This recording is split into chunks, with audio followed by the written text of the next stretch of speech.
فرشتے اس کو دولہا بناتے ہیں، فرشتے اس کو سجاتے ہیں، فرشتے اس کو سنوارتے ہیں، اس کے مزار پر رحمت و نور کی برسات ہوتی ہے۔ قرآن کہتا ہے ان رحمت اللہ قریب من المحسنین، بے شک اللہ کی رحمت اس کے نیک بندوں کے قریب ہے۔ تو اللہ ہم بھی نیک بنیں، اللہ کو راضی کریں۔ اللہ اکبر۔ آئیے قرآن کہتا ہے، اب میں اپنے اصل عنوان کی طرف آتا ہوں، بہت توجہ کی ضرورت ہے میرے آقا علیہ السلام کے پیارے دیوانوں۔ اس دنیا میں اللہ والے بھی آئے، اس دنیا میں ہم بھی آئے، لیکن فرق اتنا ہے اللہ والے کھانا دیکھ کر اللہ کو نہیں بھولا۔ دیکھو توجہ کرو، وہ روزی دیکھتے ہیں رزاق کو نہیں بھولتے، وہ محبت والے انسانوں کو دیکھتے ہیں خالق انسان کو نہیں بھولتے، وہ اسباب کو دیکھتے ہیں مسبب الاسباب کو نہیں بھولتے، وہ اولاد کو دیکھتے ہیں خالق اولاد کو نہیں بھولتے۔ اللہ اکبر۔ وہ مال کو دیکھتے ہیں مالک مال کو نہیں بھولتے۔ ہمارا حال کیا؟ اولاد دیکھی، اولاد دینے والے کو بھول گئے، کھانا دیکھا، رزق دینے والے کو بھول گئے، فراموش کر دیا۔ اسی لیے ہم دنیا کے بندے بن کر کے رہ گئے، مگر جو اللہ والے ہیں اللہ اکبر، وہ نعمتوں کو دیکھ کر نعمت دینے والے خدا کو نہیں بھولتے، نہیں فراموش کرتے۔ یاد رکھنا میرے آقا صلی اللہ علیہ وسلم کے دیوانوں، اس دنیا میں ہم آئے ہیں میرے بھائیوں، یہ سبق ہے، عرس کا سبق ہے، یہ سبق ہے بزرگوں کا سبق ہے، یہ سبق ہے ہمارے اسلاف کا سبق ہے۔ سبق کیا ہے؟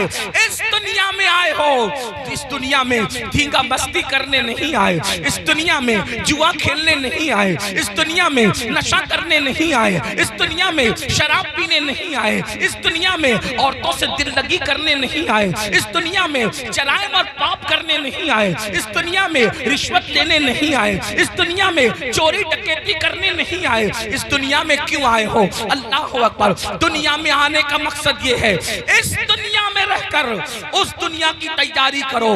کون سی دنیا؟ جس کے بارے میں قرآن کہتا ہے وَالْآخِرَةُ خَيْرٌ وَأَبْقَىٰ، کہ یہ دنیا سے آخرت بہتر ہے۔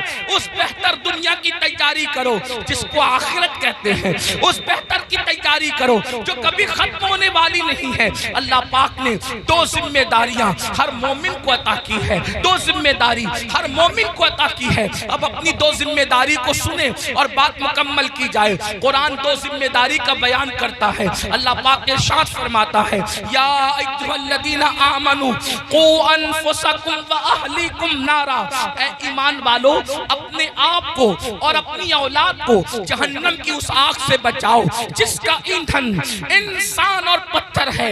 اللہ اکبر۔ اللہ قرآن کیا کہہ رہا ہے؟ اب میرے بھائیوں کی اور بہنوں کی توجہ چاہتا ہوں۔ قرآن کہتا ہے اے ایمان والو اپنے آپ کو اور اپنی اولاد کو جہنم کی آگ سے بچا لو۔ یہ جہنم کی آگ کیا ہے؟ تو قرآن کہتا ہے وقودها الناس والحجارہ، جس کا ایندھن انسان اور پتھر ہے، یعنی وہ لکڑیوں سے نہیں سلگائی گئی، یعنی وہ کوئلوں سے نہیں سلگائی گئی، بلکہ اللہ جہنم کی آگ پتھر سے اور انسانوں سے سلگائی جائے گی۔ اللہ کے حبیب غیبدہ نبی صلی اللہ علیہ وسلم کا فرمان سنو۔ جہنم کیا ہے؟ جہنم کی آگ کیا ہے؟ جہنم کے دہکتے ہوئے شعلے کیا ہے؟ اللہ اکبر۔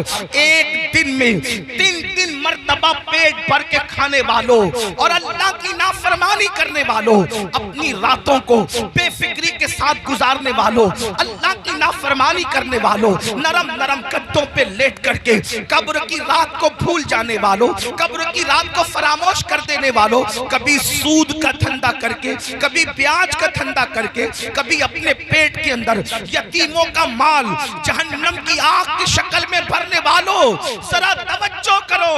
یہ جہنم کیا ہے جس کا ذکر اللہ کے حبیب غیبدہ نبی مصطفیٰ کریم رؤوف الرحیم صلی اللہ علیہ وسلم نے فرمایا۔ دیکھیے ہم تو آقا کا فرمان بیان کر رہے ہیں اور یہ اس نبی کا فرمان ہے جو اپنی طبیعت سے کلام نہیں کرتے، دل کے کانوں سے سننا میرے بھائیوں۔ اپنے آقا مصطفیٰ جان رحمت صادق و مصدوق صلی اللہ علیہ وسلم فرماتے ہیں جب اللہ نے حضرت آدم کو پیدا فرمایا، پھر آدم جنت میں پیدا پیدا ہوئے، پھر آدم علیہ السلام سے لغزش معصومانہ ہوئی، لغزش پیغمبرانہ ہوئی، اور پھر آدم دنیا میں آئے، 200 سال تک یا 300 سال تک روتے رہے، پھر آپ کی دعا قبول ہوئی، پھر آپ کی توبہ قبول ہوئی۔ جب دعا قبول ہوئی، توبہ قبول ہوئی، تو حضرت آدم کے لیے اللہ نے حضرت جبریل سے فرمایا جبریل جاؤ اور جا کر کے جہنم سے آگ لے کر آدم کو لے جا کر کے دے دو تاکہ آدم کھانا بنائے۔ اب یہ دنیا میں پہلی بار کھانا بن رہا ہے،